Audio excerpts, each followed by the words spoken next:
bienvenidas a todas y a todos a este conversatorio de Mendoza de la Gira Federal Virtual del Libro Único. Y hoy vamos a hablar de cómo se cuida al cuidador acompañando a niños neurodiversos. Y nos ayudó en la organización el Centro Internacional del Libro de Mendoza, a quien agradecemos muchísimo.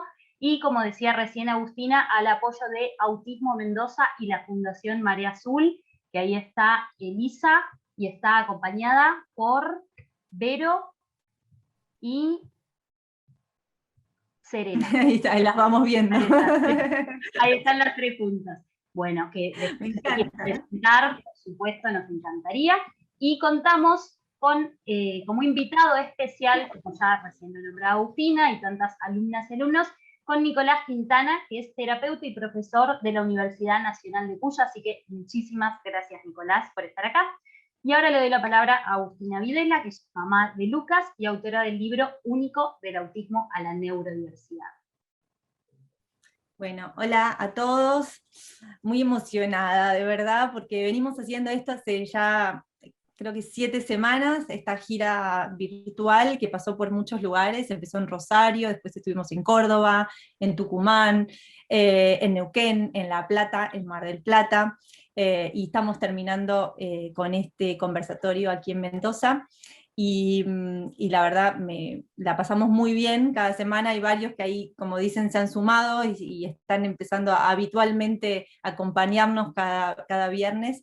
Así que espero que pueda ser una charla, somos muchos, la idea es que los primeros minutos vamos a interactuar con Nicolás, pero después realmente la propuesta es conversar, es que sea útil y como dijo uno de ustedes, enriquecedor, así que traigan sus inquietudes, sus reflexiones, sus anécdotas, lo que quieran compartir, son bienvenidas. Vamos a tratar de no explayarnos mucho con Nicolás para que haya tiempo para todo esto. La idea es más o menos tener 1 hora, 1 hora y 10 de conversatorio, así que vamos a ir regulando para que podamos justamente tener tiempo para darle la palabra a todos.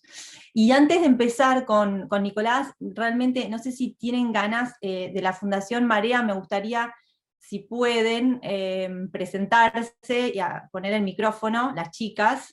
Ahora ya no tienen video, pero ahí está, hola.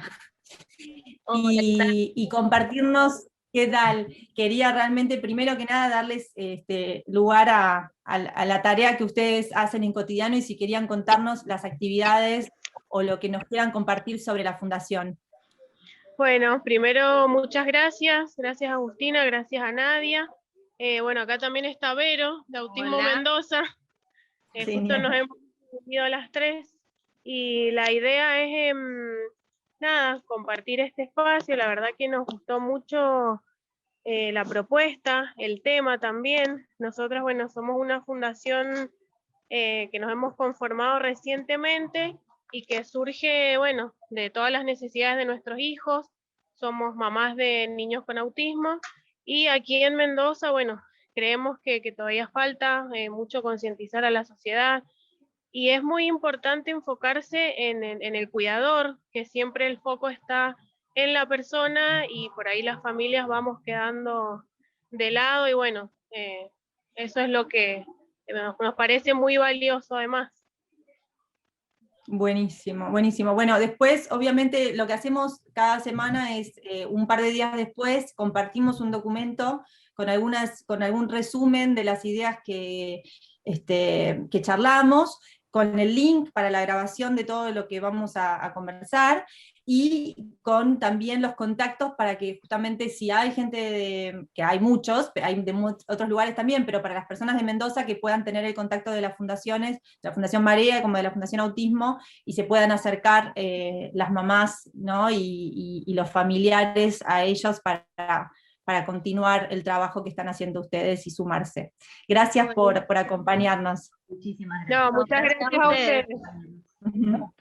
Bueno, ahora sí, Nicolás, bueno, gracias un montón por estar acá y por compartir esta charla, y empezamos por donde vos quieras, porque sé que tenés un par de ideas. Bueno, muchas gracias. La verdad es que para mí es un enorme honor poder compartir este conversatorio, que también quiere ser la presentación del libro, el libro que me ha conmovido profundamente desde un inicio, de hecho que ya en las primeras hojas me fui quedando con varias cosas para pensar para este conversatorio, muchas reflexiones, así que gracias Agustina por esa oportunidad, que yo la viví como un regalo fortuito y del que estoy encantado hoy poder ser parte. Así que bueno, gracias Agustina, gracias Nadia por la organización y bueno, gracias también a Lucas, que de alguna manera es quien ha motorizado todo esto y que afortunadamente he podido conocer a través de los ojos y de la mirada y de la voz de su mamá. Bueno, el libro realmente es un libro que recomiendo. ¿Qué quieren que les diga? Lo primero que me surge decir es recomendar esta lectura, porque es una historia de vida, ni más ni menos, con toda la importancia que ello tiene. Hace unos años ya vengo trabajando en un enfoque que, bueno, tiene su trayectoria en relación fundamentalmente al área de salud, pero que puede ser pensado para todas las profesiones y para todas las ciencias, que tiene que ver con el enfoque narrativo y esto de poder recuperar las historias de las personas a partir de la cual poder pensar una intervención. Entonces, yo me imaginaba, a medida que iba leyendo el libro, y no solo en los fragmentos autobiográficos de los diarios y de las notas que Agustina nos comparte, que va entrelazando toda esta historia, sino que también en el desarrollo de cada uno de los capítulos, me iba encontrando justamente con esta posibilidad de hacer historia, ¿no? Entonces me imaginaba a Agustina en el contexto de alguno de mis espacios de trabajo, encontrándonos y trayéndome toda esta historia, desde su voz y desde su vivencia,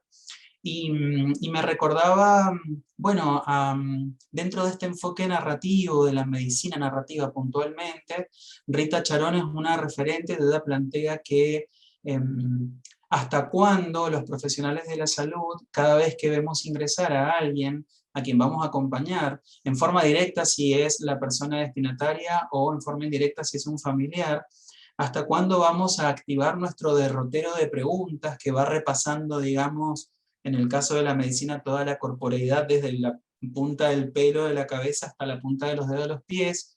En mi caso tiene que ver con explorar todas las dimensiones del desarrollo del niño y su historia vital. ¿Hasta cuándo, dice ella, preguntamos y preguntamos, que interrumpe el fluir de la historia que la persona tiene para contar? Y la persona tiene necesidad, pero también tiene deseo de poder contar, porque en esto de contar le permite también darle un sentido y un orden a su propia historia, que muchas veces tiene largas diatribas, largos viajes, padeceres, incertidumbre. Entonces ella plantea una expresión muy rica que yo he adoptado y parafraseado pensando desde mi disciplina, que es la pedagogía terapéutica, y es que, bueno, podamos reconocerle al otro que es una persona que vamos a acompañar. Entonces, desde este lugar de acompañamiento, ¿qué es lo que yo necesito saber de ti, de tu historia, para poder cumplir mi tarea? Y dejar espacio abierto a que la persona pueda experimentar el decir. Bueno, la verdad que esta ha sido mi experiencia en la lectura del libro único. Una experiencia donde Agustina me contó su historia abierta y generosamente, y desde allí entonces pude resonar con varios de los, voy a decir, con varios tópicos, me surge decir tópicos, pero que tienen que ver con varias resonancias, que son de ella y que yo en algún punto también hice mías. Por supuesto les quiero decir que en mi experiencia y en la construcción de mi rol, llevo 15 años de ejercicio y no soy el mismo que era ni cuando estaba estudiando, ni mucho menos en mis primeros años de intervención. Afortunadamente el encuentro con las familias y los niños, niñas y adolescentes que he podido acompañar, y más actualmente también adultos y adultos mayores, es que me he enriquecido y he podido desarrollar y personalizar un modo de trabajo que es en el que creo, ¿no?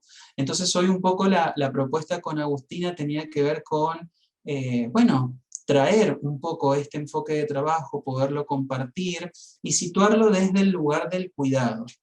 A mí me surge de manera hermosa y sentida hablar de los cuidados, sobre todo porque en la profesionalización de los roles de acompañamiento y de apoyo, muchas veces hemos ido perdiendo la característica de cuidar, ¿sí? De hecho, muchas veces como profesionales nos alejamos un poco de la responsabilidad del cuidado, porque entendemos que el cuidado lo provee otro, ¿no? Como si hubiese una suerte de jerarquía en esto. Cuando en realidad todos en algún punto, quienes tenemos la oportunidad de acompañar niños, niñas, adolescentes, neurodiversos en este caso, tenemos una cuota de responsabilidad en el cuidado. Entonces a mí me resonó mucho esto y lo traje para, bueno, lo traje para mi propia experiencia, ¿no? La primera pregunta que me surgió al leer un libro escrito por una madre que no solo tiene la riqueza de la experiencia propia, ¿sí? De la propia historia, sino que además tiene la riqueza de un conocimiento construido a partir de esa experiencia. A mí la primera pregunta que me surgió es, wow, ¿qué nos pasa a los profesionales cuando nos encontramos con una mamá, un papá, una familia que ha podido construir conocimiento en torno a la realidad de su hijo y que en un punto sabe de ese hijo en particular, pero también de las características y singularidades de esa persona, su trastorno, su discapacidad, su neurodiversidad? Ustedes sitúense en el enfoque que cada uno quiera. A mí lo que me hace sentido es poder pensar que es esa familia la que ha construido un saber respecto del sujeto y su realidad, ¿no? Respecto de ese sujeto que no es ni más ni menos que su hijo. Entonces, claro, entro como en una crisis desestabilizadora de decir, wow, si yo soy el que tiene que saber más que la mamá para poder orientarla, esta mamá a mí me deja desnudo, esta mamá no sé si la podría acompañar. ¿Qué le puedo decir? ¿De qué le voy a hablar? Si ha podido sistematizar y construir un conocimiento tan rico. Entonces ahí yo traigo, digamos, como para seguir haciendo crisis en relación a nuestros roles, es si acaso en este momento, en este tiempo, en este espacio, es el saber el lugar del profesional, ¿no? Realmente. Entonces ahí yo vuelvo a enlazar y a empoderar el rol de cuidar más que el rol de saber. ¿Mm? Y ahí se produce un encuentro para mí muy horizontal, que es el encuentro que hemos tenido en todo este tiempo previo con Agustina, a partir del cual hemos ido tejiendo este conversatorio. Entonces, ahí te cedo la palabra, Agus, para que vos nos puedas comentar, que es parte de lo que compartís en tu libro, pero que creo que tiene mucho sentido que lo puedas traer aquí a este conversatorio. ¿Cuáles son en definitiva los cuidados? ¿Cuáles son los que estuvieron, los que no estuvieron, los que hubieras necesitado, los que descubriste que necesitabas y no sabías? Poder compartirnos un poco ese escenario de cuidados para, bueno, a partir de allí seguir tejiendo nuestra charla. Bueno, te voy a decir que no, me das la palabra, me estoy llorando. Me dejaste muy emocionada, me parece muy hermoso lo que dijiste y de una de las cosas más inteligentes que he escuchado en mucho tiempo, porque es interesantísimo, ¿no? Como este tema del saber me parece muy importante, ¿no? De cómo todos tenemos esta necesidad de sentir que necesitamos saber para sentir que somos necesitados o que tenemos un rol a ejercer. Esto que acabas de explicar, ¿no? Tan claramente, me parece súper importante como lo acabas de expresar, porque es algo a lo que, bueno, actualmente también digo, me enfrento y observo, ahora que cada vez observo más a los profesionales que se acercan y a los que elijo para acompañarnos, ¿no? En esta horizontalidad y en esta idea de que son extremadamente necesarios, porque todos somos necesarios y porque es necesario tejer una red, tener un equipo, es necesario diferentes personalidades, ¿no? Diferentes personas. Yo hoy por hoy pienso, hoy por hoy, por ejemplo, Lucas tiene un acompañante terapéutico que más allá de él, o sea, yo lo pienso como, bueno, como esto, como amigos, como personas que yo quiero tener cerca en mi vida, o cerca de mi hijo, ¿no? Por cómo son, ¿no? Entonces los veo en este lugar que vos acabas de plantear, que es un lugar muy, muy vulnerable, muy, muy amoroso, y que son palabras que a veces es verdad que pareciera como que hay que distanciar de la tarea, y no es el único enfoque, ¿no? Yo personalmente soy bastante como fanática de Marshall Rosenberg, que lo menciono mucho, un psicólogo norteamericano que fue el creador de este método de comunicación no violenta, y él particularmente habla en el último capítulo de ese libro, habla mucho cómo él deconstruyó su rol de psicólogo, viendo una charla entre dos como genios, entre Buber y Carl Rogers, donde hablaban de esta idea de que había que realmente estar en este rol horizontal, ¿no? Para acompañar, y él habla del acompañamiento empático, y eso es muy importante y muy necesario, y muy, diría, poderoso. A veces simplemente alguien que escucha con atención, con empatía. Entonces, yendo a tu pregunta, me parece que eso ya es un montón, ¿no? Encontrar profesionales que se sienten tan seguros de sí mismos, que no necesitan mostrar lo que saben, o no necesitan desplegar sus conocimientos de manera inmediata. Y yo pienso en esto, estoy tal vez medio desorganizada con la charla, pero a veces está bueno traer anécdotas, y que anécdotas que son como, parece que están en otro registro, pero también es lo mismo, ¿no? Había dos profes de arte que cuando se presentaron, que deben estar por ahí. Hace un par de semanas, Lucas empezó a estar como bastante interesado en componer música. Entonces compré un controlador, un MIDI chiquitito, que yo no sabía ni qué era, que es como un aparato que se conecta a la computadora y se pueden reproducir sonidos. Así hacen los DJs, se hace la música electrónica. Y dije, bueno, tal vez es por acá. Obviamente lo compré, no había manera de que entendiera cómo se usaba, entonces dije, voy a necesitar un profesor. Entonces conseguí un profesor, busqué por internet, todo se encuentra en internet, y dije, bueno, voy a probar. Y vi que era un profesor de música electrónica con mucha trayectoria. Y cuando empecé a leer el currículum, vi que era un profesor que tenía una banda de música electrónica, que trabajaba afuera, o sea, realmente una persona muy capacitada y con muchos años de docencia. Y lo llamé para que venga a tener una clase particular con Lucas.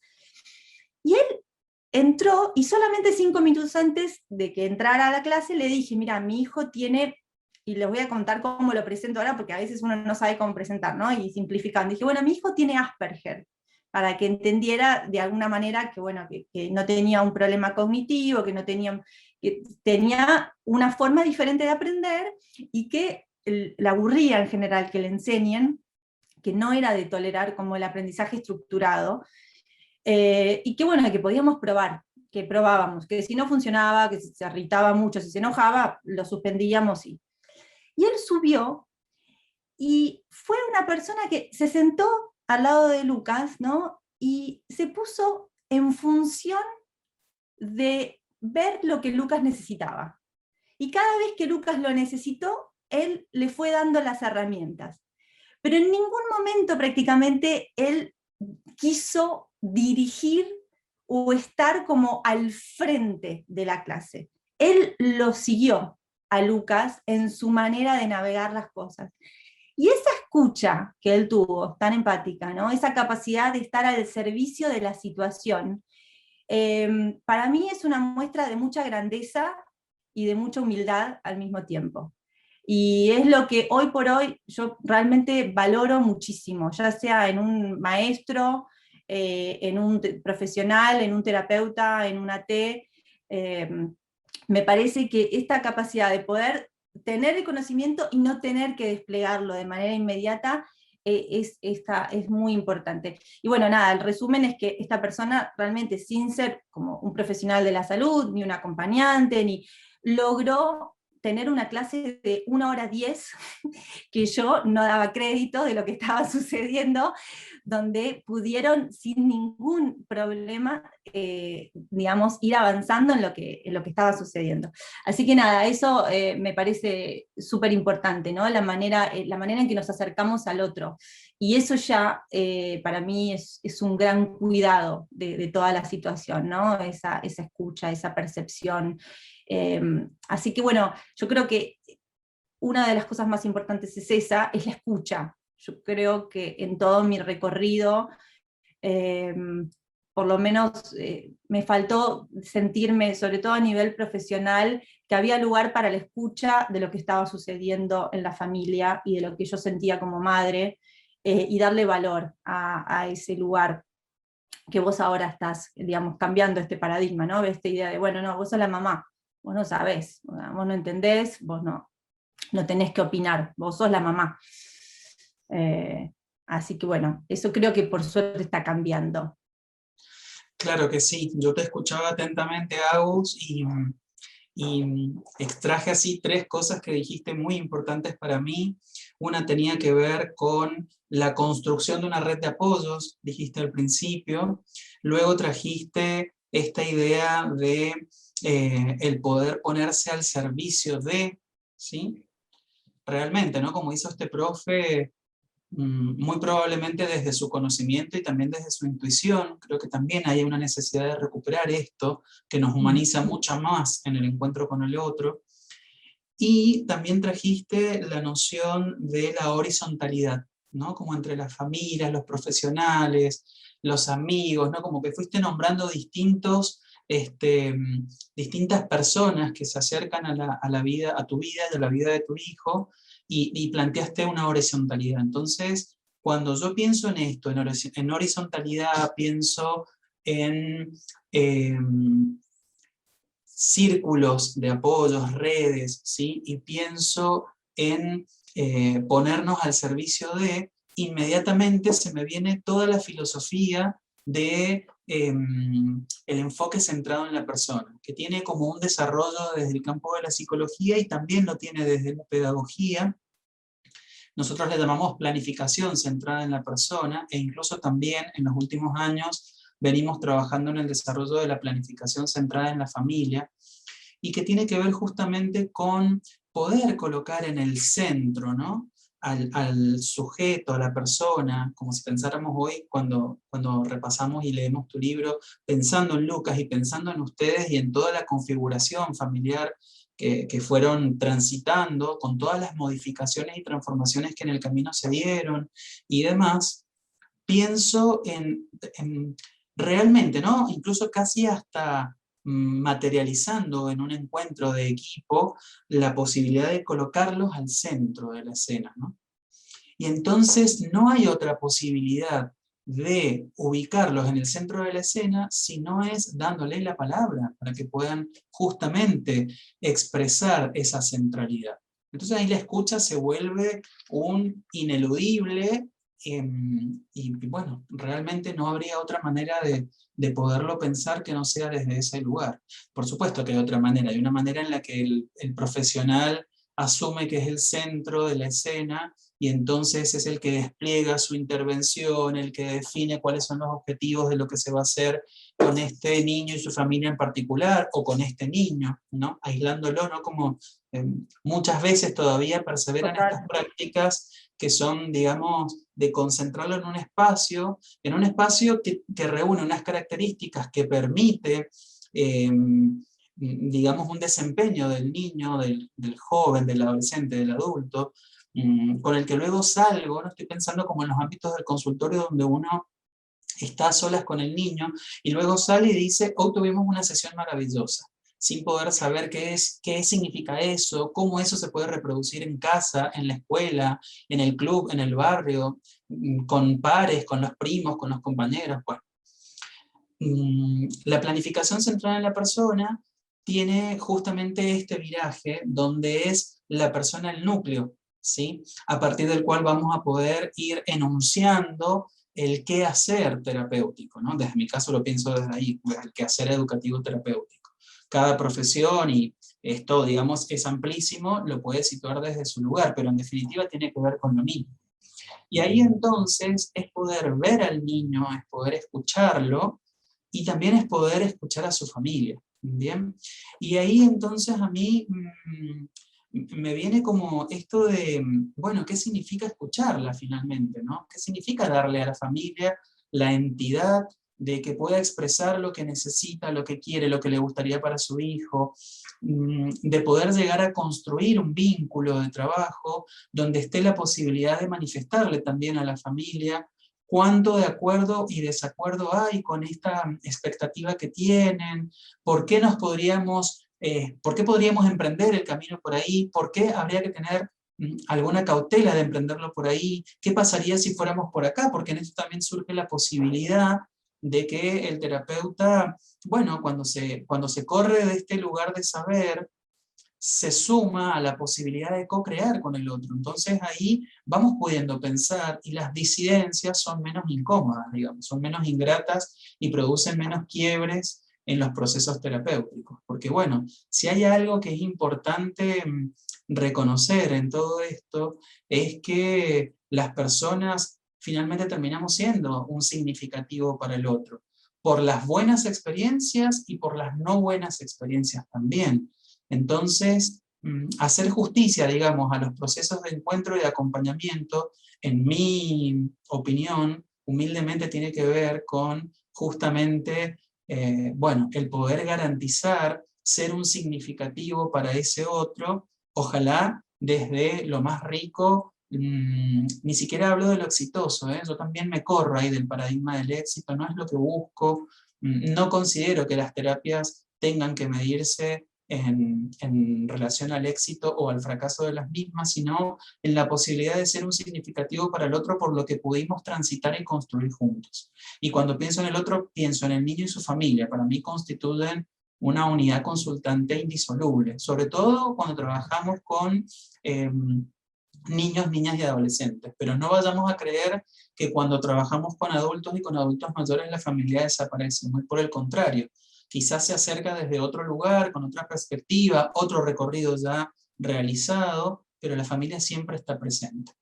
Humildemente era lo que yo quería aportarles como conversatorio. Tengo otras ideas más para seguir profundizando, pero sé que es muy rico poder escuchar también a nuestra audiencia que generosamente se ha sumado a participar, así que desde mi lugar era lo que tenía para puntualizar, así como lo más importante que me parecía aportar, sobre todo en vínculo con y en respuesta a esta experiencia tan gratificante de haber leído Único. Así que, bueno, Ay, dejo gracias, abierto el micrófono desde mi lugar, Agustín.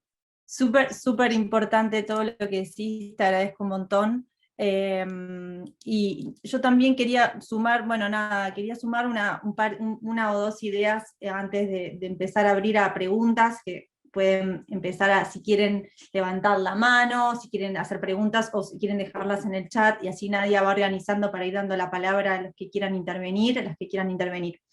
Bueno, yo quería contar un poquitito nada más de mi experiencia en primera persona, ¿no? En la temática esta que elegimos para hoy, y sobre todo si hay otras mamás, de la idea de cuidar al cuidador.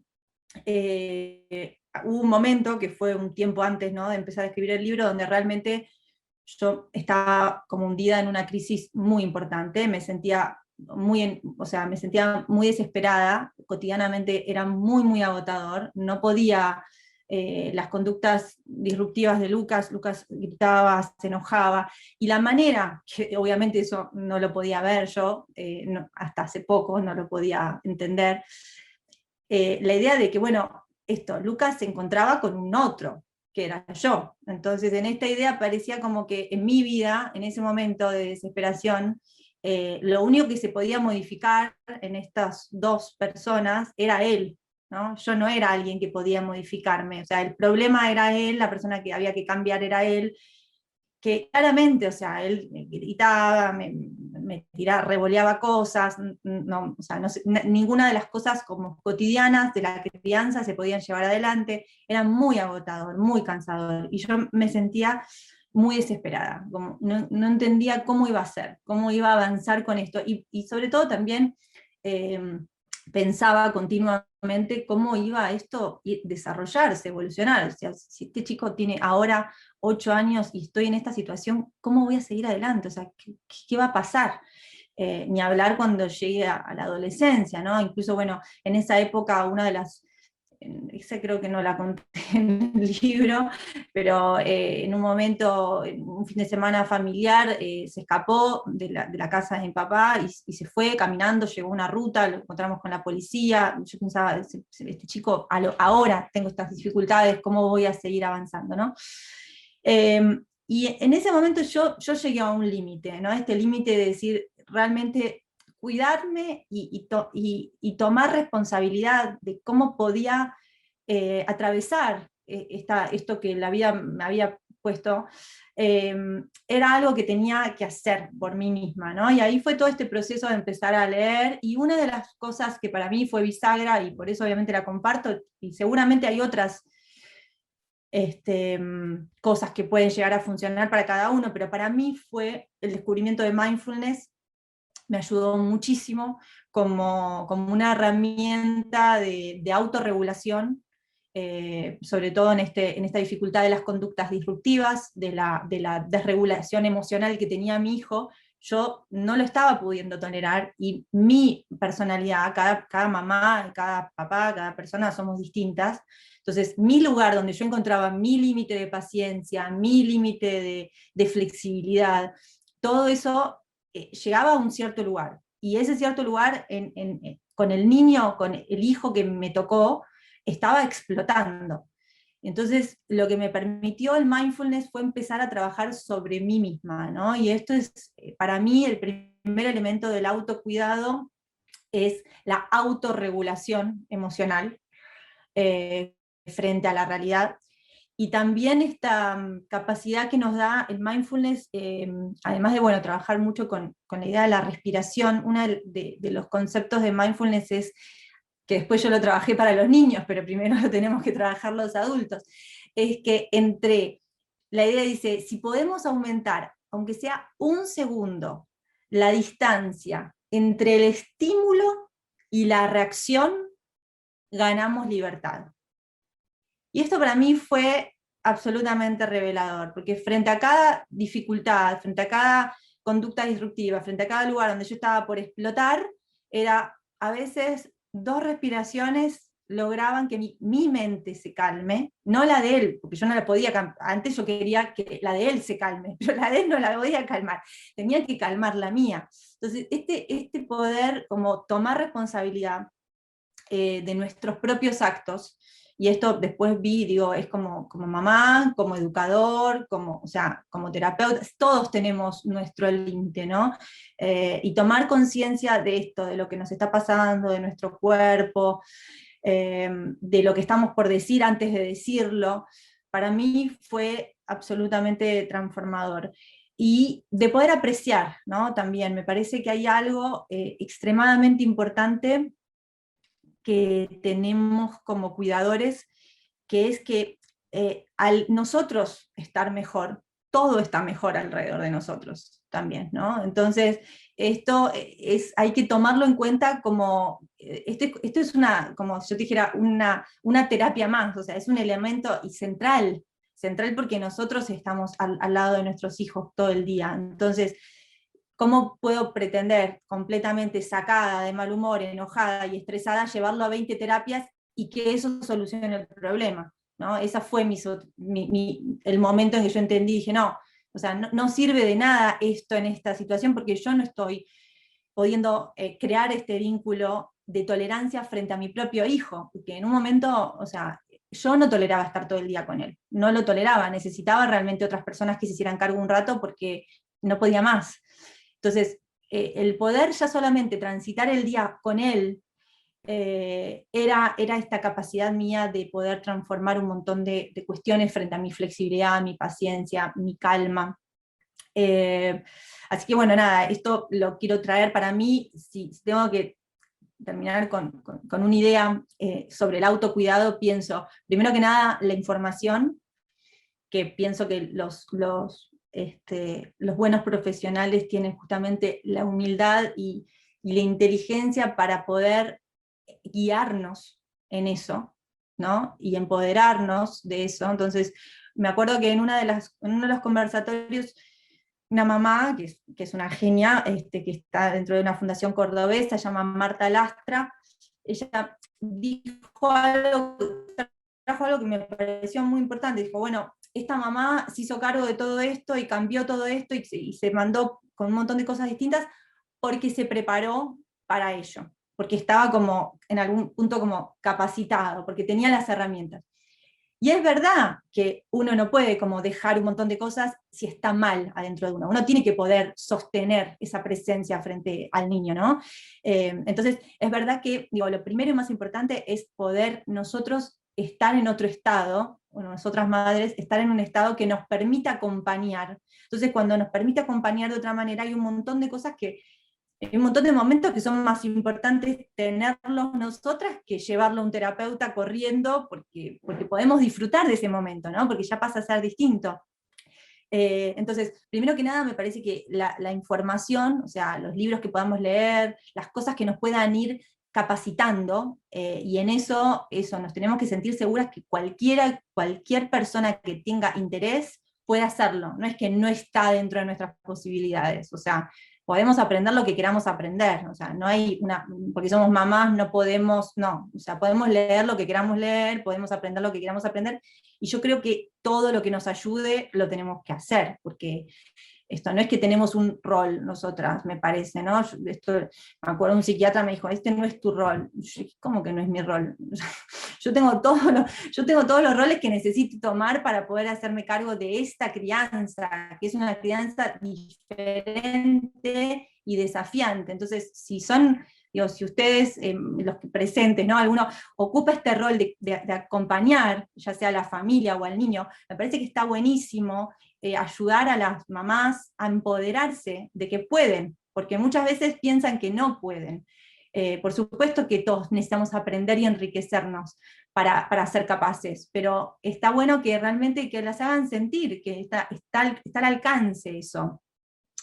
Y finalmente, el último punto es la idea de también ser conscientes de que no somos tampoco superhéroes, o sea, personas sobrenaturales. Entonces, entender cuáles son nuestros límites en cuanto a la cantidad de cosas que pretendemos hacer, o de nuestros hijos, ¿no? Como, digo, a veces yo, por ejemplo, estoy agotada, igual digo, no, pero igual se tiene que sentar a la mesa y comer a la hora que corresponde, y después ir a bañarse, y ahora a veces digo, no, si yo estoy agotada y de mal humor, y no tengo la creatividad para que esto se desarrolle en calma, bueno, que hoy no se bañe, se baña mañana. Y me parece más valioso saber cuál es mi límite antes que decía, bueno, lo voy a mandar a bañar, y terminaba yo enojada, él enojada, batalla campal, y eso era mucho más, ¿no?, negativo para toda la familia, que ahora el entender, no, estoy muy cansada, no logro ir a pedirle una cosa más el día de hoy,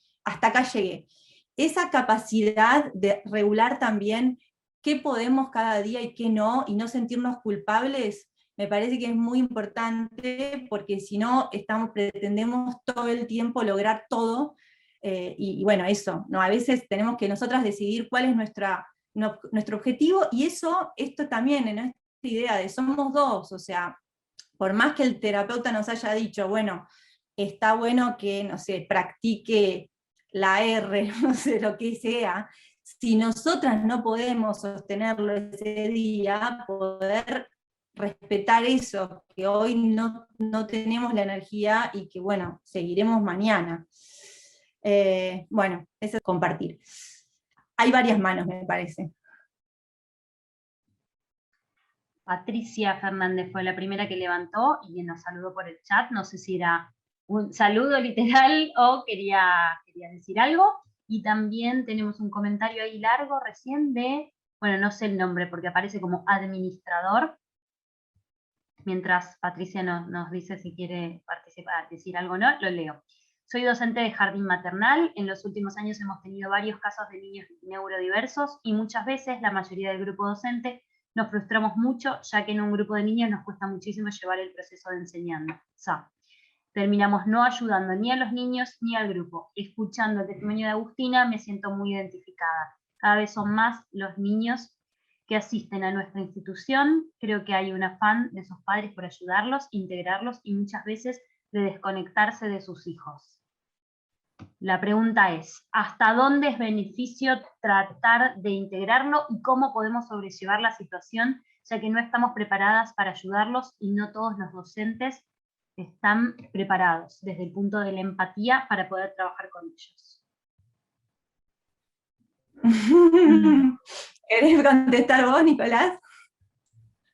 Bueno, muchas gracias por compartir la inquietud. Son varias cosas las que nos compartí finalmente. Estoy repasando aquí en el chat cuál sería el tópico con el que quiero comenzar.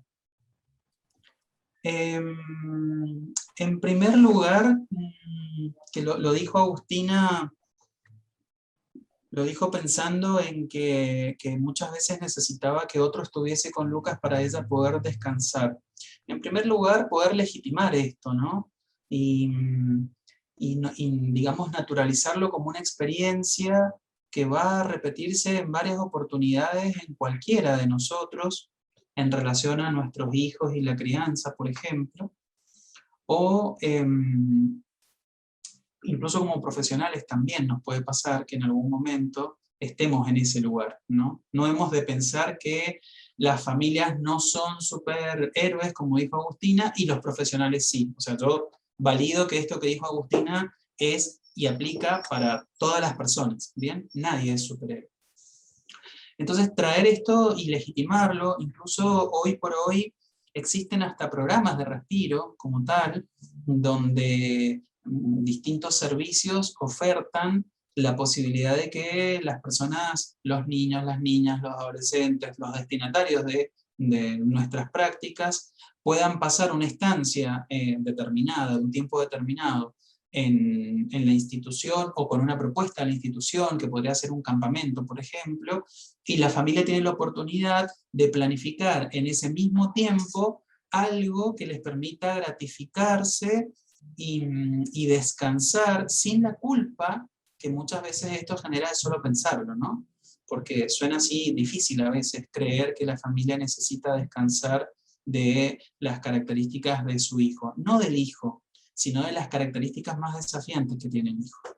Así que bueno, eso como primera respuesta para esta consulta. Luego, con relación a las dificultades que hoy por hoy se dan en las diversas instituciones escolares para la inclusión, bueno, primero empatizar con eso, ¿bien?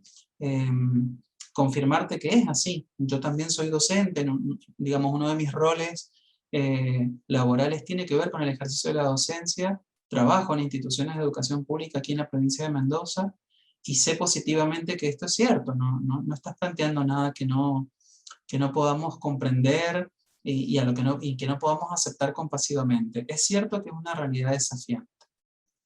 Luego, también no es menos cierto que la inclusión como principio, que no solo aplica a la educación, sino a otros ámbitos también, en algún punto lo que pretende es que las personas seamos capaces de generar oportunidades de participación para las personas con discapacidad, ¿no? Acá voy a generalizar, digamos, y abrir un poco el abanico porque aplica para todos los colectivos y también para los niños neurodiversos.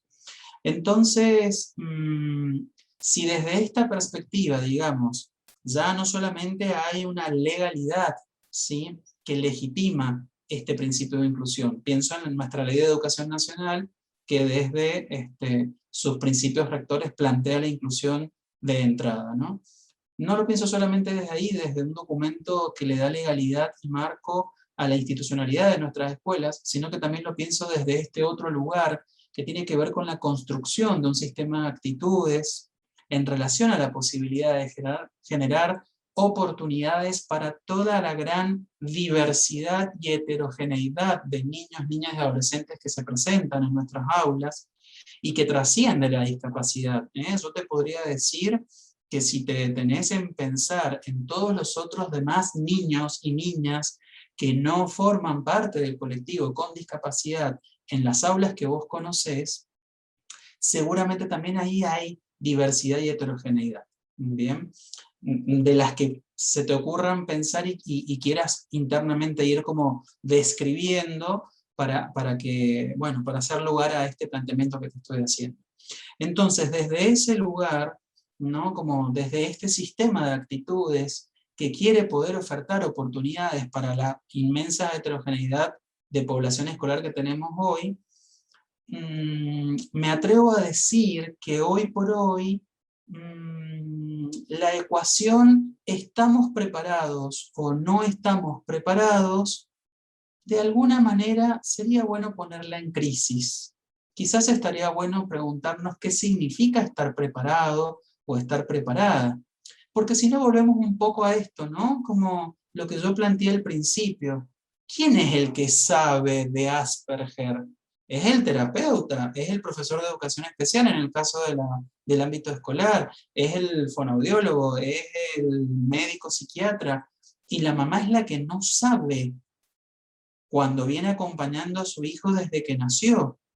Y en determinados momentos pudo comenzar a ver determinadas características que le llamaron la atención y que le dieron la posibilidad de reconocer la diferencia en su hijo y de comenzar a tramitarla, ¿no? Entonces ahí, en esto de estoy preparado o no estoy preparado, bueno, lo puedo entender desde la formación, soy docente también en educación superior, tanto en terciarios como en la universidad, y sé positivamente porque conozco los planes de estudios que es muy incipiente el abordaje concreto y la generación de espacios curriculares que concretamente atienden la problemática de la discapacidad en las carreras de educación que no tienen que ver con la educación especial. Sé que hay una parte de no estar preparada que tiene que ver con esto, ¿no? Con el formarme. Pero luego también yo ahí invito, así como un poco Agustina traía esta invitación de cuáles eran de alguna manera las experiencias que le habían brindado a él, las posibilidades de autocuidarse.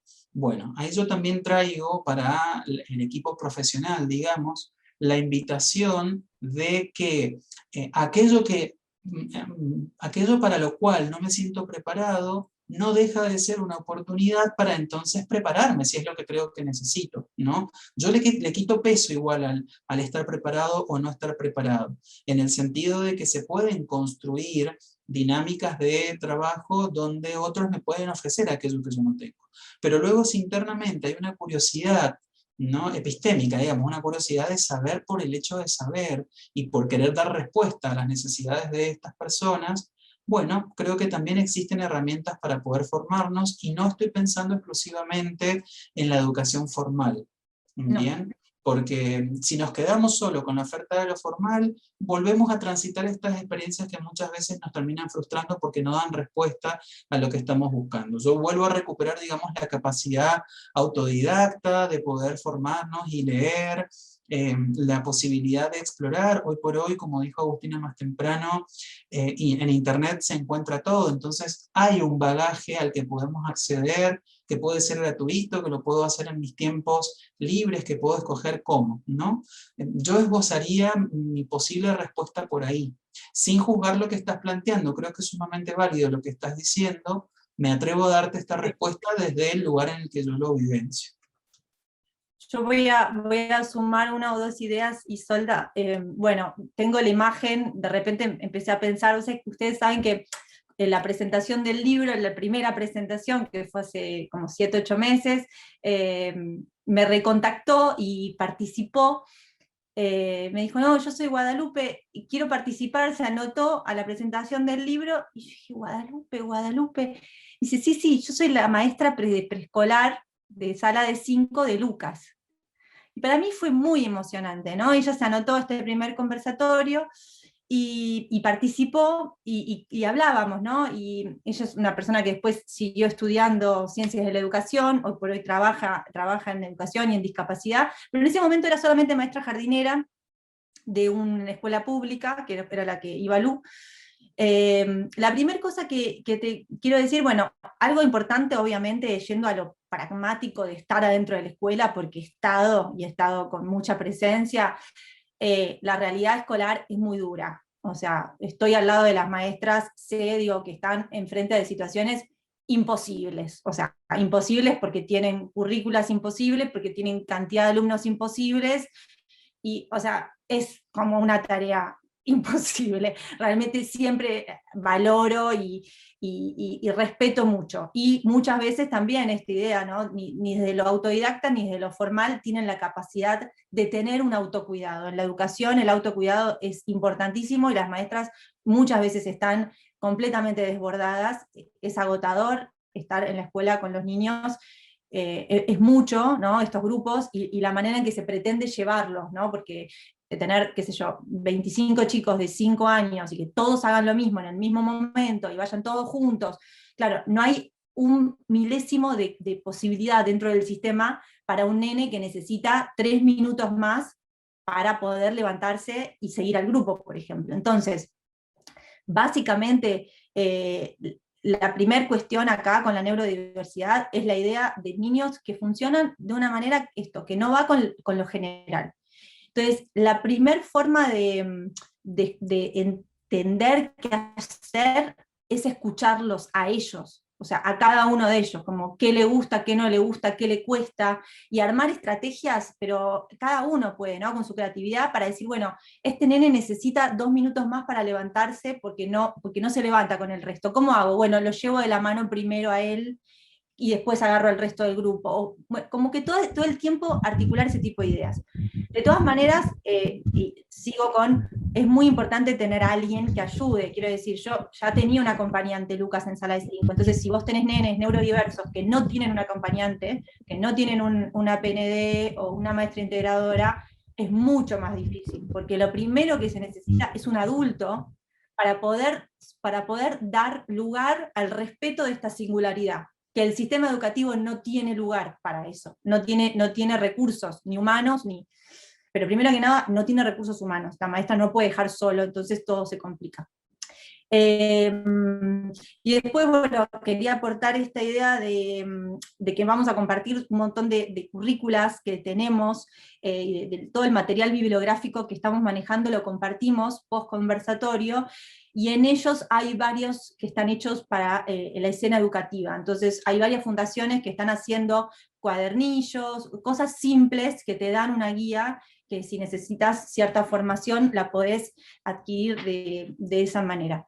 Y voy a enseguida enganchar con la siguiente pregunta, que dice Rocío: tuve que aprender a calmar mi mente, porque no puede... no, perdón, eso me cita a mí, pero hay otra que dice, yo también tengo una inquietud, Sabrina, desde el rol de acompañante, herramientas concretas para que no nos afecte la situación, el contexto a nivel emocional. Bueno, además de hacer nuestra propia terapia. Acá vuelvo al tema del mindfulness y lo traigo como una herramienta de regulación emocional para mí muy valiosa, que les cuento, esto es lo que cuento en el libro. Yo viví un poquito en Estados Unidos y volví con esta idea, con esta punta, digamos, y empecé a hacer algunos cursos a distancia de mindfulness, primero para mí, y después para mindfulness en la educación. Y aprendí, digamos, con esta institución, después hice un par más de mindfulness y comunicación no violenta, y otros sobre emociones difíciles, pequeños cursos de 3-4 meses cada uno, y uno de ellos tenía esta currícula para enseñar mindfulness a chicos desde preescolar a 5º grado. En ese momento Lucas estaba ya en 3er grado, en una escuela de educación pública en Capital Federal.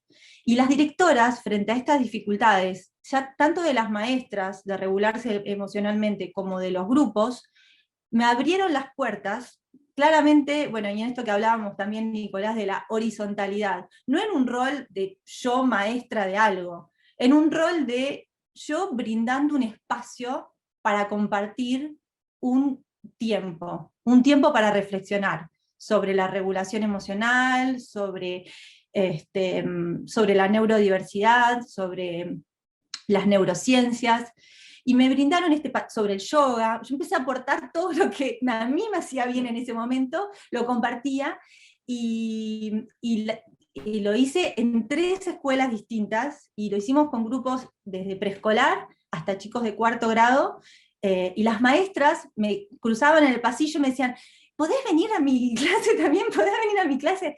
Y cada vez se sumaban más, porque realmente hay mucha necesidad, ¿no? Y en esto termino con la pregunta de Sabrina, realmente es súper importante como mamás, pero también como los educadores necesitan autocuidado, los terapeutas necesitan autocuidado, nadie está exento, ¿no? Y me parece que en esta horizontalidad, entendernos, este trabajo de autoconocimiento para percibir realmente qué nos pasa adentro, más allá de la palabra, en qué estado estamos, cuando ya no lo bancamos más al nene porque está insoportable, o sea, realmente percibir cuál es nuestro nivel de tolerancia, cómo nos sentimos. Todo eso es un trabajo muy importante que es una herramienta silenciosa, pero muy poderosa, me parece, y muy poderosa además para el niño, ¿no? O sea, yo hoy por hoy cada vez más confío, no en lo que digo, sino en cómo estoy, honestamente, al lado de él, ¿no? O sea, cuando puedo estar bien, sé que, o sea, todo cambia, por más que me quede en silencio y él esté gritando como un loco, si yo realmente puedo calmarme y sostener ese momento, sé que eso es muy poderoso y valioso para él, incluso como ejemplo, ¿no? Como ejemplo de cómo una persona reacciona frente al caos o frente a la crisis, más que querer calmarlo, ¿no? Es como, ¿qué pasa conmigo? No es algo egoísta, sino que es algo importante como espejo del otro, me parece. ¿Había más preguntas? Yo ahí aporto un solo comentario en relación al planteo de Sabrina, y en un momento dices herramientas concretas para que no nos afecte la situación. Bueno, quiero traerte así como a la realidad de que es imposible que estas situaciones no nos afecten. Ir por ese camino no es autocuidarte, va a terminar siendo un descuido, porque la única forma de que no nos afecte es desconectarnos de nosotros mismos, ¿bien? Que va en la dirección opuesta a todo lo que acaba de recomendar Agustina. Entonces, entiendo el sentido de lo que vos querés plantear, pero para mí es muy importante poder traerte, digamos, esta luz, de que es imposible de que no nos afecte. Todas las herramientas de autoconocimiento, autoobservación que ha nombrado Agustina y que podríamos nombrar otras más o compartir esta información y demás, tienen que ver justamente con lo contrario, con la posibilidad de estar cada vez más conectados con nosotros mismos y poder reconocer cuáles son las situaciones que nos afectan y cómo. Y en ese sentido, la sola posibilidad de identificar en qué medida esto me afecta, cómo es que me afecta, qué es lo que yo siento, qué es lo que me pasa, empiezan a aparecer las posibilidades de encontrar una respuesta de qué hacer con esto, porque le estoy dando palabra, lo estoy haciendo consciente. Entonces la terapia misma es una muy buena herramienta, y luego existen estas otras herramientas que ha mencionado Agustina y otras más que nos permiten ir en esa línea, bien, de reconocer que esto sí que nos afecta. Pero bueno, en última instancia lo que vos estás necesitando, percibo, es esto que Pichon-Rivière nombra como la distancia óptima, ¿no? Como la posibilidad de tomar ese respiro, ¿no? Como ese espacio que me permite ver la situación sin quedar envuelto en ella, de modo tal que no pueda intervenirla. ¿Ah? Desde ese lugar sí que interpreto lo que vos estás necesitando de no sentirte afectada, pero lo cierto es que esa distancia óptima, lo que tiene de óptimo es todo lo que se puede distanciar y a su vez todo lo que puede seguir estando en el lugar. Por lo tanto, al estar en el lugar sí que te afecta, ¿no? Así que, bueno, espero que estas herramientas que te hemos nombrado te sean por lo menos de iluminación para empezar a sondear y a conocer de qué se trata. Y bueno, luego podemos coordinar con Nadia y con Agustina a dejar algunas otras recomendaciones también, porque bueno, la información siempre es bienvenida y te queda como una sugerencia. Genial, genial. ¿Más preguntas? Ah, qué linda Sabrina. Muchas gracias a vos. Si hay alguien más, nosotros podemos seguir charlando. No nos cuesta, como vieron, hablar, así que entre Nicolás y yo hablamos lindo, pero nos queremos escucharlo. Ay, se está sumando un gran amigo que se llama Cameron Steele, que pertenece como a la otra mitad de mi vida, que sería la de bailarina de tango, pero que en algún momento se unen y que está en Mendoza. Hola Cameron, es un Hola, gran director de teatro. hola, hola. Bueno, justamente me puse mi imagen porque quería preguntar algo justamente sobre, bueno, porque yo he visto directamente muchas de las cosas que están hablando. Y siempre me preguntaba ahí cuando estuve con vos trabajando y me sigo preguntando cómo, porque seguramente de estar presente, del mindfulness y todo eso es sumamente importante por un proceso como personal, pero ¿cómo fue para la gente alrededor de vos que te apoyaba? O sea, ¿cómo fue el proceso y qué te sirvió y qué no te sirvió? Porque me imagino que mucha gente que cuando encuentra con gente como en la situación donde estaba vos, yo pensaba, ¿qué puedo hacer yo para ayudarla, para darle una mano? A lo mejor no hago nada porque, qué sé yo, porque el psicólogo dijo eso o lo otro. O sea, yo me quedé un poquito sin saber qué hacer y quería ayudar. Entonces, nada, yo traté de hacerte concentrar lo más que podíamos en el momento, pero no sé, en todo tu viaje tal vez tendrías una palabra también para la gente que están alrededor de la situación. Es interesante, todavía me cuesta, yo creo que mi familia ahora ya sí lo puede, digamos, sostener, pero sí esta idea también de la escucha y de no querer, bueno, es parte, ¿no? También de las ideas del mindfulness que me sirvieron, ¿no?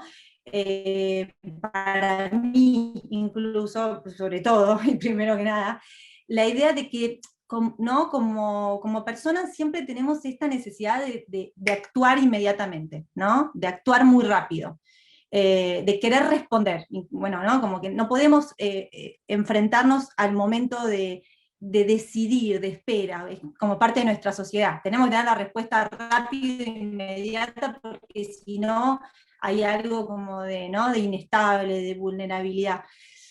Y yo empecé a aprender a esta idea de poder estar, bueno, también tiene que ver con lo que acaba de contestar Nicolás para Sabrina, que era el otro punto ¿no? de la respuesta, de la distancia. Y es muy importante, ¿no? Esta distancia, de no, es verdad, ¿no? De no como caer en esta vorágine que está ocurriendo y poder alejarte para ver qué es lo mejor.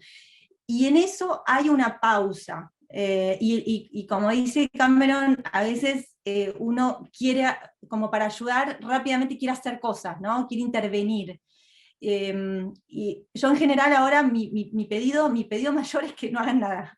Que por favor, en general, que no hagan nada, que tomen distancia. Además también frente a la idea, por ejemplo, de las conductas agresivas, la otra vez que estábamos hablando a nivel educativo, decíamos, qué importante, yo ahora creo que tendría más empoderamiento para pedirlo, nos contaba, ¿no? De una maestra, por ejemplo, dentro de un grado, que un chico se pone agresivo. Bueno, ¿qué hago? Tengo que remover a ese chico por la fuerza. A mí me pasó, de hecho, bueno, incluso en Estados Unidos, lo terminaron sacando a Lucas agarrado de brazos y piernas, una experiencia traumática de por vida. Él a cada rato me lo recuerda, ¿no? Cuando pasa algo, él me trae ese momento que para él no se le va a borrar nunca. Y yo pensaba, digo, bueno, frente a esto, hoy, si a mí me ocurriera lo mismo en el ámbito educativo, yo le diría a la maestra que con todos los neurotípicos a los que le responde, con los 25 neurotípicos debería salir del aula ella y los neurotípicos si hay algo de riesgo. Quiero decir, remover en vez de intervenir, alejarse, dar espacio, ¿no? Me parece que esta apertura frente a la crisis es mucho menos traumática que el pretender retener a un niño que está, por ejemplo, con dificultad, ¿no? Entonces, yo correría, porque muchas veces es cuestión de minutos hasta que uno puede volver a otro estado. Entonces, este momento para que las cosas sucedan y después accionar. Así que sí, es interesante lo que decís, porque me parece que, no sé, como familias tenemos que educar también, ¿no? Tenemos que ayudar a otros a entender por qué hacemos las cosas como las hacemos y qué es lo mejor en esos momentos para no complicar la situación. Y a veces tiene que ver con esta flexibilidad también, ¿no? Mental nuestra de adultos que nos cuesta tanto. Bueno, ahora yo estoy de vacaciones en este momento con mi familia, y somos 6, estaba mi mamá, mi abuela, mi hermano, y Guido y Lucas. Y eso fue hoy, no, ayer queríamos salir a pasear, y estaban todos listos, y Lucas tenía que editar. Y no había manera de que terminara en ese momento, necesitaba terminar lo que estaba haciendo para poder salir, y no quería salir, y no había flexibilidad posible en ese momento. Si yo hubiera pretendido que él termine por todo el resto, iba a ser una crisis, podía llegar a terminar en una situación violenta, iba a estar enojado todo el día. Y ya mi familia aceptó esta realidad neurodiversa. Y estaban todos sentados, mi mamá y mi abuela tejiendo, mi hermano dentro del auto con una pierna, y así estuvieron 45 minutos, tranquilos, estábamos todos, bueno, cuando Lucas pueda salir. Y esta aceptación, a veces digo, también volviendo a la pregunta de la maestra, ¿no?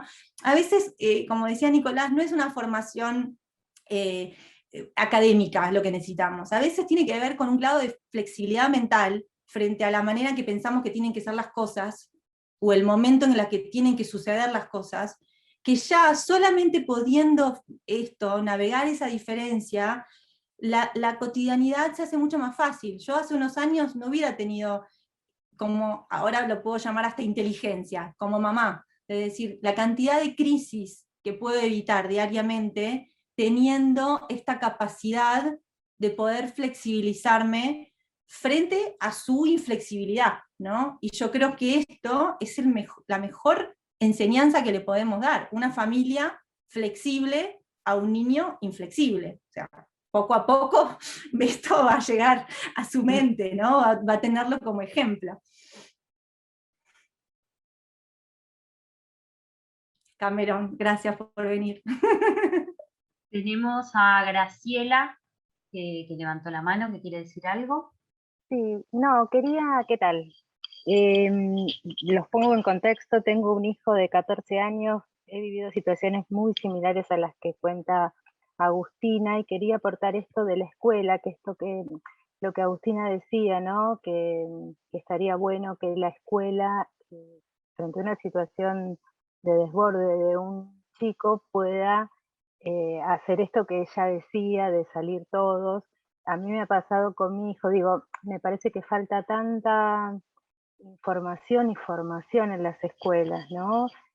Porque en una escuela pública, o sea, mi hijo en todo su recorrido hemos estado en escuela pública común, y ellos lo que dicen es, el protocolo dice que hay que hacer tal cosa, el protocolo, el protocolo, el protocolo, y el protocolo lo ponía, o sea, eran situaciones que también mi hijo, o sea, era agarrarlo entre todos. Y yo decía, un día que llegué, cuando estaban en pleno, o sea, SAME, todos agarrándolo, situaciones terribles que lo ponían peor, ¿no? Obvio. Entonces, digo, me parece que está buenísimo esto que decís, y me parece que esto ojalá se pueda, en una escuela que tienen, viste, tanta rigidez en algún punto con esto de los protocolos, pudieran tener ese tipo de intervención, ¿no? Hoy mi hijo ya estamos en otra etapa, pero bueno, debe haber un montón mi hijo se llama Nicolás, Lucas, que todavía le falte transitar toda Muchísimo. Y esa debería ser la verdadera inclusión, me parece, ¿no? Esta flexibilidad frente a las situaciones y a la individualidad. Pero bueno, tal vez no es un conocimiento académico, como decíamos con Nicolás, pero a la vez tal vez tiene que bajar como un conocimiento académico esta humanidad, porque en realidad muchas veces estamos hablando de cosas que tienen que ver con el sentido común, tienen que ver con el respeto del individuo, tienen que ver con la empatía que uno puede generar con otra persona, con derechos humanos, ¿no? Pero bueno, lamentablemente tal vez tengan que venir de otra forma, ¿no? Claro, me parece que bueno, falta todavía mucho, pero bueno, este tipo de conversatorios son súper útiles, y ojalá, bueno, hubiera maestras interesadas como las que están participando acá, ¿no? Pero bueno, eso quería aportar, ¿no? Que, bueno, falta. Gracias, pero me Graciela. parece que todo todo suma y en algún momento estas cosas se toman en cuenta, ¿no? Bueno, gracias. Gracias, gracias. Acá hay un montón, en el chat un montón de cosas, pero no sé si hay preguntas también. Antonella, ¿no? Hay varias personas pidiendo consejos de material para la autorregulación emocional y de mindfulness, que antes ya dijo Agustina. Vamos a compartir en unos días un mail con la grabación del conversatorio e información. Así que por ese lado, quédense tranquilas que les vamos a mandar.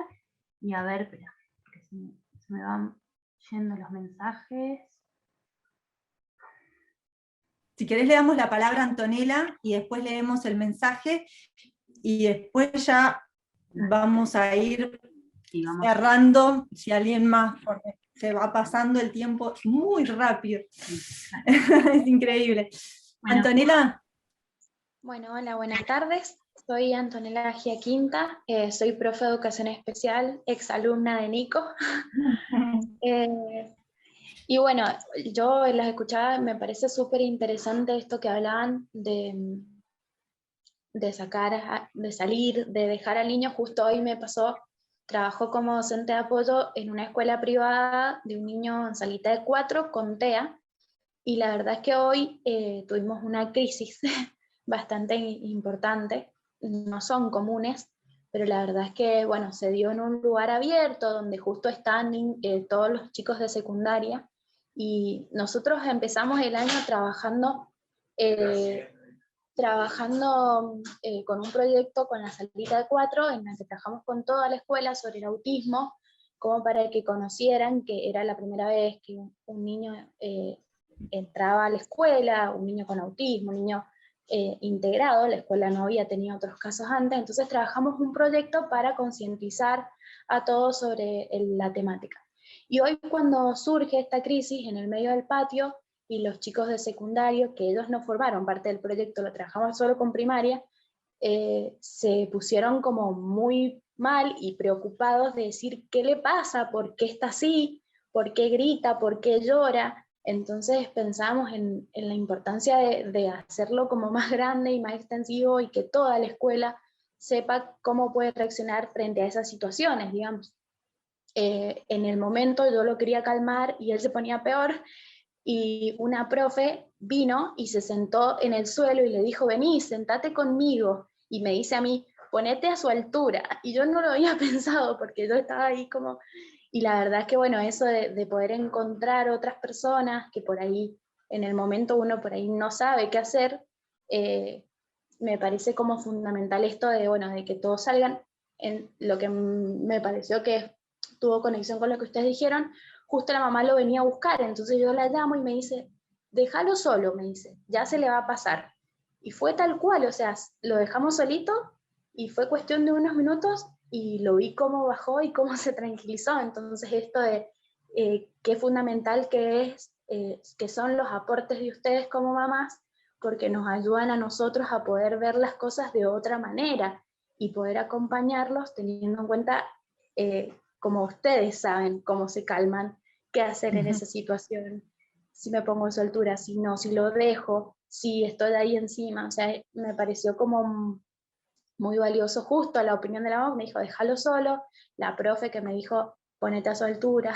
Entonces, bueno, es como, a mí la verdad es que me llama mucho la atención la temática del autismo, que es una diplomatura, porque la verdad es que necesito más herramientas, digamos, para trabajar con los chicos. Me parece súper valioso que como mamás ustedes también salgan a concientizar y a enseñarnos a los profesionales y al resto de la comunidad cómo responder frente a determinadas situaciones. Bueno, muchas gracias, Antonella.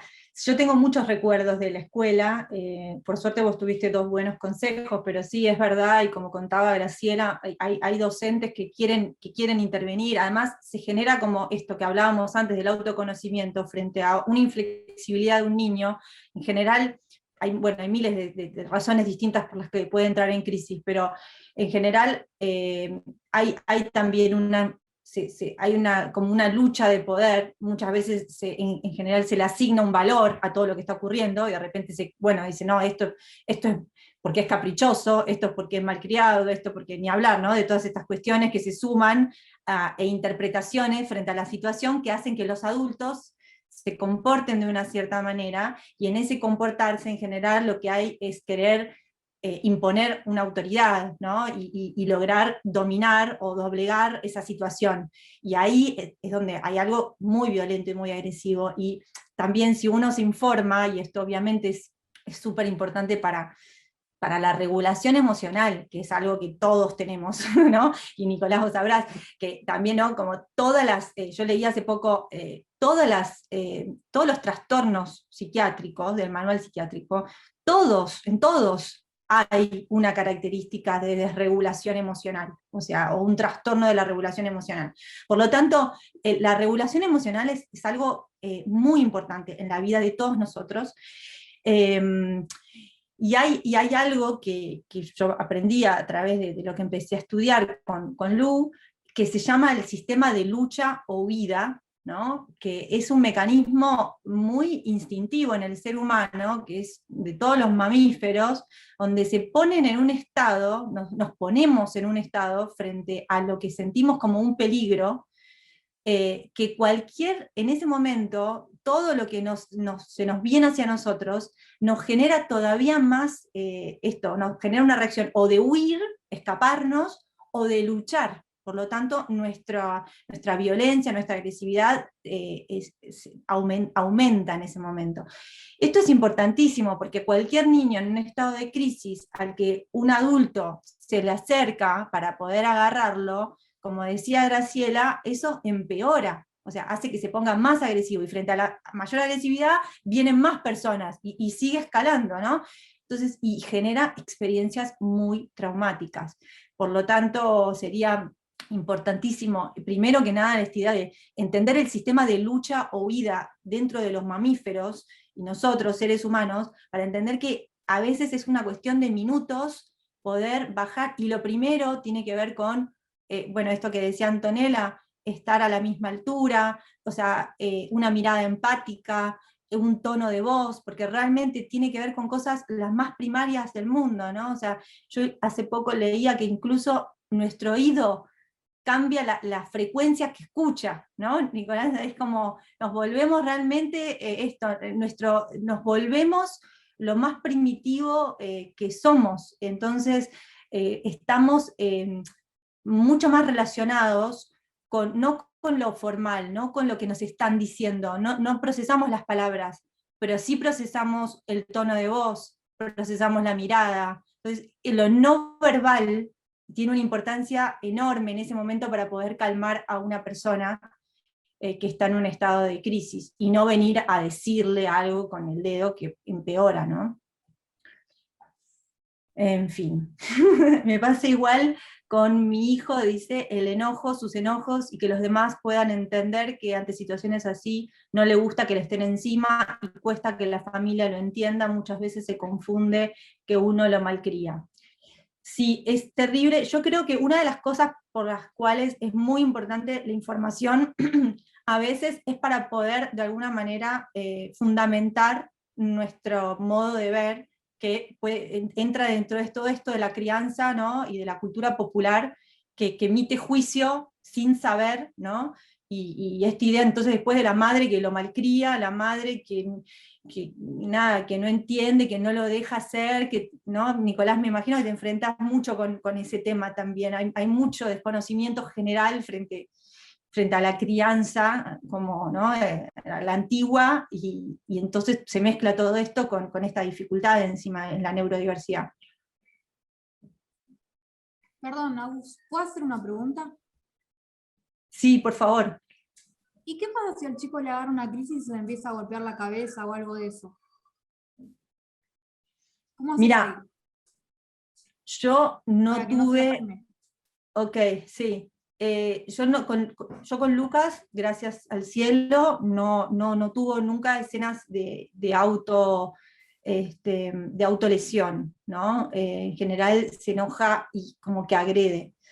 que es interesante. Voy a traer la anécdota porque una vez yo estaba realmente deprimida, y otras mamás me van a poder entender, realmente como sintiendo que estaba en el máximo de lo peor que me podía pasar, porque mi hijo me pegaba, y porque tenía momentos, ¿no?, donde podía llegar a pegarme. Y una amiga me trajo esta idea, ¿no? Me dijo, que estudia psicología, y que me dijo, bueno, pero es algo positivo. Y yo la miré y dije, pero ¿cómo algo positivo? Me dice, sí, pero, o sea, te pega a vos, como que saca ese enojo contra otro. Y me dice, pensás si se autolesiona. Y yo nunca había llegado a ese pensamiento, ¿no?, de lo desesperante que es que un hijo se autolesione. Es terrible. Yo, por suerte, solamente a veces se pone muy enojado y puede pegar a otro, pero ahora lo veo como algo sano dentro de todo, ¿no?, que pueda expresar en esta idea también, ¿no? Me parece que es importantísima esta idea de poder cada uno entender en qué lugar está del camino. Quiero decir, porque en general la gente que nos observa este momento como una foto, ¿no? Entonces, si vos ves que mi hijo me está tirando una zapatilla, vos decís, qué horror, y si yo pienso en vos, actúo queriendo como que vos no pienses que es un horror. Pero, ¿qué pasa si yo, en realidad, hace 5 meses mi hijo se autolesionaba, y hoy por hoy está tirando una zapatilla? Yo tengo que entender que eso es bueno, porque está haciendo un proceso evolutivo en el control en la regulación de sus emociones. El próximo paso puede ser que diga, que me putee. Entonces, cuando me putee, yo voy a estar contento, porque ya no tira zapatillas, putea. Y después, cuando pueda llegar a decir, mamá, estoy muy frustrado, porque no pude hacer lo que quise, entonces digo, bueno, ya llegó a un paso donde casi todos estamos más o menos ahí. Entonces, hay un camino que hay que transitar, y es importante entender que desde dónde venimos y hacia dónde vamos, ¿no?, en nuestra crianza y en nuestro hijo, para poder, en esto que hablábamos también del autocuidado, creo que tiene que ver con la percepción de la realidad, y una percepción positiva, que nos dé alegría, que nos dé una sensación de que las cosas van avanzando. Y para eso tenemos que poder ver en relación a nuestra propia historia, y no a lo que la sociedad espera que nuestro hijo haga, ¿no? Volviendo a lo que vos preguntaste, que me parece un tema muy, muy difícil, que tal vez Nicolás quiera contestar, yo primero que nada me imagino que trataría de sacar todo lo que pueda generar más, o sea, esto como cuidar su espacio, ¿no?, y sacar todo lo que sea peligroso para él. Yo creo que igual para que un chico se autolesione también hay un camino, ¿no?, de no escucha, o sea, para que llegue ahí. Seguramente hay algo previo que se podría llegar a hacer en esta idea de evitar las crisis para no llegar a un lugar tan intenso, ¿no? O sea, me parece que tiene que haber mucha desesperación y falta de comprensión de su parte para llegar a una autolesión. ¿Vos qué decís, Nicolás? Es ahí justamente, es ahí, Agus. En general, nosotros solemos establecer una clara diferenciación entre las estrategias proactivas y las estrategias reactivas, digamos, ¿no? Las estrategias proactivas o predictivas tienen que ver con poder identificar de antemano, ¿no?, cuáles son las variables que podrían desencadenar esta conducta. Bien, entonces ahí la observación directa del sujeto, de su desempeño, la información que nos puede dar la familia, de qué es lo que han notado en casa, de cuándo sucede esto, nos va a terminar dando, ¿sí?, la posibilidad de reconocer cuál es el patrón, digamos, y a partir de allí establecer algunas estrategias que anticipan, bien, digamos, este encadenamiento conductual, de crisis conductual. Y entonces podemos empezar a intervenir antes, y la intervención antes no tiene que ver con el sujeto, siempre tiene que ver con el ambiente. ¿Ah? Entonces esto de generar un ambiente amigable para ese sujeto, conociendo cuáles son las características que a él le resultan amigables, digamos, no da resultado el 100% de las veces, pero nos previene y nos, de alguna manera, como decía Agus más temprano, nos ahorra muchas de las crisis que se pueden llegar a generar. Luego vienen todas las estrategias reactivas que tienen que ver con cuando esto ya se instala como conducta. También es importante identificar que no es lo mismo una conducta aislada, que suceda 1, 2 o 3 veces, una conducta esporádica, a una conducta que por la persistencia y la intensidad en el tiempo termina estableciéndose como un patrón conductual de la persona. Ahí van a ser más necesarias las estrategias reactivas justamente para cuidar lo primero y principal, que es su integridad física. ¿Bien? Eso va a ser necesario poderlo dialogar con la familia, con el equipo de trabajo, y que todos vayamos en algún punto en una misma dirección de la intervención, ¿sí? Porque las estrategias reactivas muchas veces implican el uso de elementos de contención, o el mismo cuerpo físico de una persona para contener a la otra, para evitar la lesión y demás, y eso es muy importante que pueda ser acordado con la familia, con el equipo de trabajo escolar, terapéutico, lo que fuere, ¿no? Y sobre todo darle redundancia a estas estrategias, sobre todo a las preventivas, vamos a decir, ¿no? Sobre todo a las proactivas. Darle mucha redundancia, y eso solo se logra si tenemos un contacto fluido con la familia, le damos la posibilidad a la familia de aprender estas estrategias, se las podemos nombrar, se las podemos informar, se las podemos ejemplificar, ¿bien? Porque si no, generamos como un cortocircuito entre los ambientes, y le estamos pidiendo a un sujeto que tiene serias dificultades para adaptarse a los cambios en los ambientes, que pueda funcionar de manera perfecta en ambientes distintos, con facilitaciones distintas, estrategias distintas, acompañamientos distintos, ¿sí? Si la familia va por el lado de la disciplina y nosotros vamos por el lado del acompañamiento, o como decía Agustina, de la escucha empática, y bueno, claramente ahí hay una diferencia que me parece importante que la podamos poner en revisión con la familia. Por eso yo siempre traigo a la familia, ¿ah? La traigo de todas las maneras posibles. Hoy, en este contexto de pandemia, ha sido en ese sentido una oportunidad para trabajar fuertemente con las familias, porque necesariamente hemos tenido que establecer acuerdos para poder sostener la trayectoria escolar. Bueno, de esta misma manera, convocar, ¿no? Recién leía por ahí en uno de los comentarios del chat que Cintia planteaba que una de las primeras preguntas que ella hace es: ¿qué le gusta a tu hijo? ¿Qué le disgusta? Y en ese sentido hay ahí mucha información que nos permite generar este espacio amigable, porque si yo de antemano, ya a través de la mirada de los padres, puedo conocer esto, que es algo tan básico, bien, bueno, entonces también tengo la posibilidad de retardar algunas de estas activaciones más primitivas, ¿no? Que recién cuando Agustín hablaba de poder reconocer que la persona humana tiene también estos comportamientos instintivos, me remitía a la teoría de Paul MacLean de los 3 cerebros, ¿no? Que habla del cerebro reptiliano, que es este cerebro primitivo,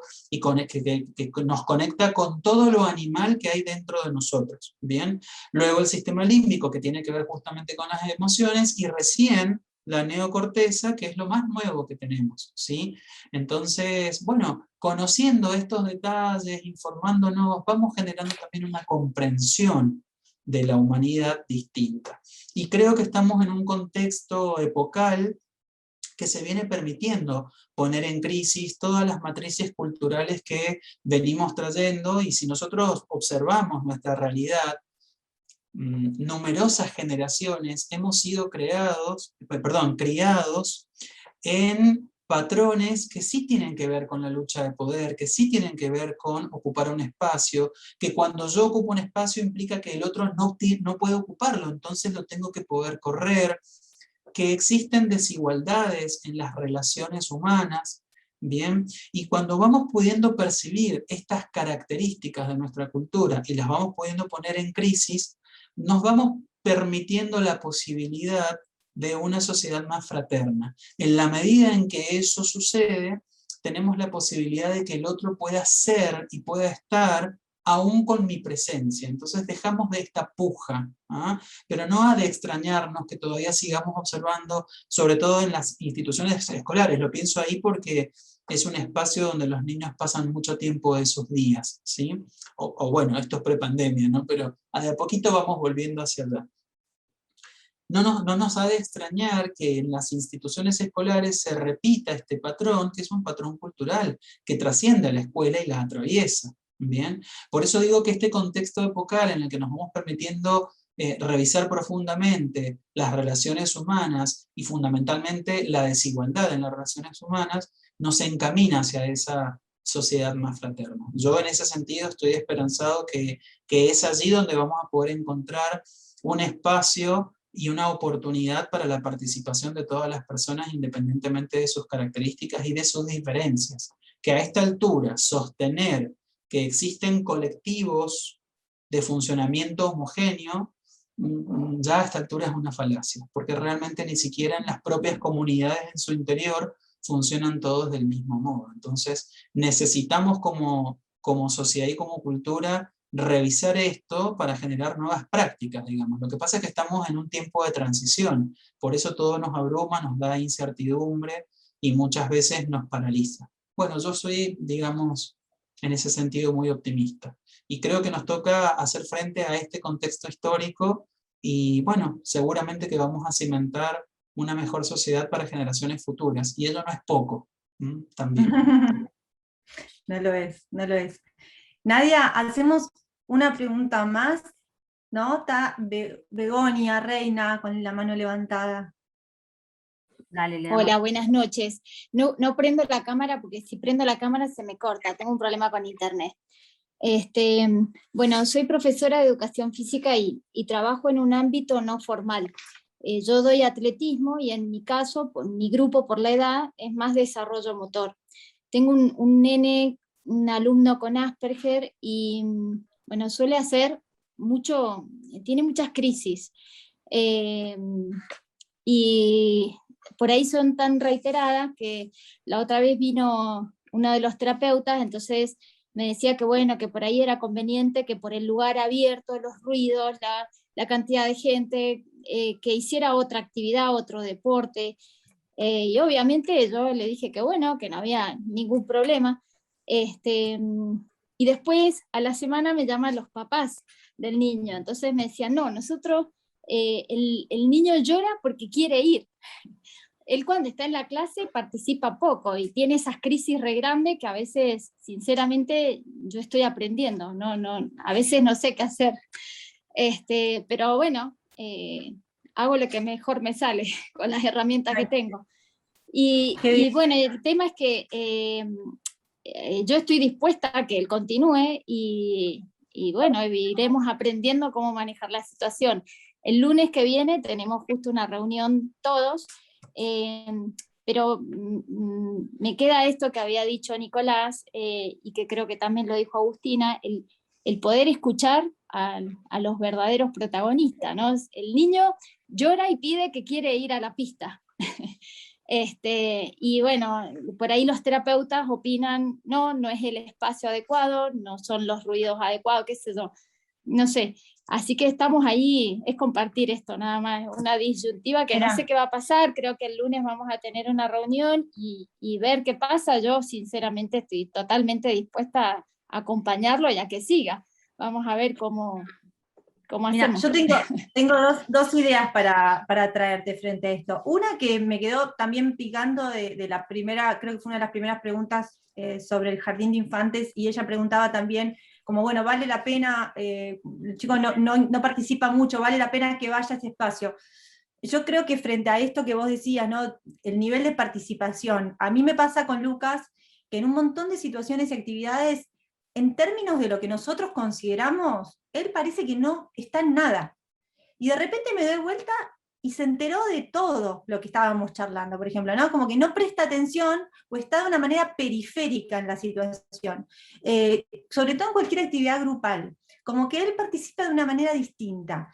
Entonces pensaba que a veces, yo creo que uno de los elementos de inclusión, muchas veces no es el tema de qué hacen, sino esto, la apertura, la flexibilidad ya sea de los profesores y de la actividad, en poder tolerar que participen de una manera distinta.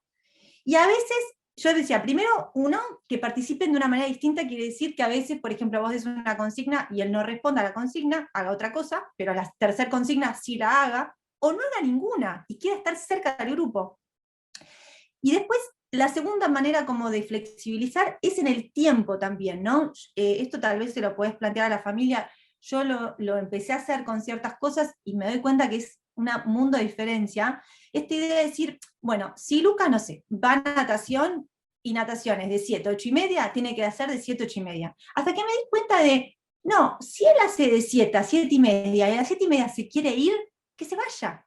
Entonces, a veces obviamente es más como exigente para el adulto, porque no te da tiempo de, no sé, irte y volver, tenés que estar ahí, pero quiero decir que a veces la actividad puede terminar antes para él, y no tener que esperar a la crisis, o no tener que esperar al punto máximo, y tal vez él con medio tiempo de la actividad está feliz y se puede ir.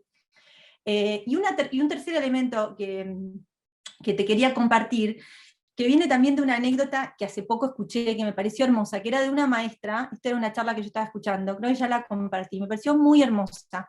Era una charla sobre un instituto de mindfulness que da capacitaciones a educadores, ¿no? Para escuelas, a maestros de escuelas. Y ella contaba de una maestra que había tenido el caso de un nene que iba a sumarse al grupo, y era un nene que tenía muchas conductas disruptivas, muchas crisis, y que venía siendo trasladado de diferentes escuelas, como expulsado, sacado, y que era un chico muy problemático. Y que ella, haciendo todo este trabajo de autoconocimiento, de poder como percibir sus propios vías, ¿no? Sus propios miedos, se paró enfrente del curso, antes de que él llegara, y le dijo a todos los chicos: va a venir un niño nuevo que viene teniendo dificultades. Quiero que entre todos pensemos cómo hacerlo sentir bien. Y me pareció muy conmovedor, porque lo que hizo fue implicar a toda la comunidad, como que no es solamente responsabilidad tuya de integrarlo, sino que sus compañeros también pueden tener un rol en hacerlo sentir bienvenido, o incluso en percibir cuándo se está irritando, o por qué, ¿no? Entonces, como darle esta participación a los pares. Yo hoy por hoy estoy muy enfocada en la idea para mí, o sea, como el secreto, la vida está en los pares, o sea, en nuestro desarrollo, ¿no? Y creo que hay que darle más lugar a los pares, o sea, más a las familias, pero a los pares. Los niños deberían, o sea, los mejores acompañantes son los amigos, y es una oportunidad mutua. Para el grupo también es una oportunidad el poder incluir profundamente a alguien, ¿no? Y darle esa tarea de decir, ¿cómo podemos hacer para que él se sienta mejor? Y tal vez ellos pueden hacer menos ruido, o pensarse distinto, ¿no? Y que sea como un desafío entre todos. Begonia, yo te sumo un aporte más a todo lo que ha dicho Agus, que bueno, sumamente Gracias. claro, Agus, y totalmente rico, digamos, lo que acabas de compartir. Cuando hablaste de los pares, se me vino la imagen de los grupos de autogestores, que están buenísimos, porque también en el tiempo de la adolescencia empiezan como a identificarse en las necesidades, que ya no son personales, sino que se vuelven colectivas, y empiezan a demandar justamente desde este movimiento de vida independiente también, ¿no? Como para dejar de pensar a estos sujetos eternamente sujetos de apoyo. Muchas veces los apoyos es muy necesario retirarlos cuando ya algunas de los objetivos han sido superados. Así que bueno, eso como un paréntesis. Lo que te quería comentar, Begonia, es que vos en varias oportunidades repetiste tu apertura y disponibilidad para poder animarte a ver qué sucede con este niño en particular y con la propuesta. Y ahí entonces yo vuelvo a confirmar algo que vengo trabajando sostenidamente desde hace muchos años, y es que la primera herramienta, ¿sí? Cuando nosotros pensamos, bueno, dame herramientas para poder trabajar, para saber qué hacer, la primera herramienta es la propia persona, ¿sí? La propia persona de uno, mi propia persona, yo, mi personalidad, mi historia, mis características, mis formas de ser, mis formas de afrontar, mi forma de comunicar. Esa es la primera herramienta. Esa es mi primer gran herramienta, soy yo. Mi primer gran herramienta soy yo. Lo cual me lleva permanentemente a no solo autoconocerme, sino también a desarrollar habilidades para transformarme, ¿no? Como actualizarme permanentemente. Y confío en que lo estoy haciendo. Y cuando hablo de actualización, no hablo de actualización formativa, académica, hablo de la actualización de mi propia persona. Entonces yo hoy celebro no ser, más temprano lo dije esto, no soy el que comencé siendo hace 15 años cuando me recibí. Y celebro eso porque implica justamente este enorme compromiso con mi propia transformación para, en definitiva, ser una persona cada vez más actualizada al servicio de los apoyos que requieren las personas con las que, por lo demás, yo elijo trabajar. Entonces, bueno, celebrar que vos también vayas por ese carril, que vayas identificando que es desde tu propia disponibilidad, justamente, que ganás un montón para poder emprender cualquier desafío y proyecto con personas con discapacidad. Así que agradecerlo, no es poco. Totalmente, totalmente. Bueno, gracias. Gracias, Begoña. Bueno, vamos a ir terminando, ¿no, Nadia? Sí, vamos a ir cerrando, que ya es tarde, así los liberamos. Les agradecemos muchísimo la participación a todas y a todos. Muchísimas gracias, Nicolás. Muchísimas gracias a las chicas de la Fundación Marea Azul y de Autismo Mendoza, y al Centro Internacional del Libro de Mendoza también, que hizo posible este encuentro. Muchísimas gracias. Y a la editorial, también a la editorial Bonum. A la editorial gracias. A vos, Agus, y a todas las personas que participaron. Y a vos, Nadia, nos podemos tirar rosas entre a vos, Nadia. Nadia es la productora de mi vida, para resumir, produce mi vida y estos conversatorios, así que gracias porque todo sale bien gracias a ella. Gracias a todos, de verdad, un placer y esperamos encontrarnos pronto de vuelta. Estoy descubriendo y conociendo muchas personas muy hermosas en este camino y que estoy segura que nos vamos a volver a cruzar. Y en estos días van a recibir un mail con toda la información. Un beso para todas y todos, muchas gracias. Sí, les vamos a compartir el link de hoy y estamos en contacto. Pronto nos vemos y les mandamos el mail en un par de días. Muchas gracias a todos. Gracias. Adiós. Gracias.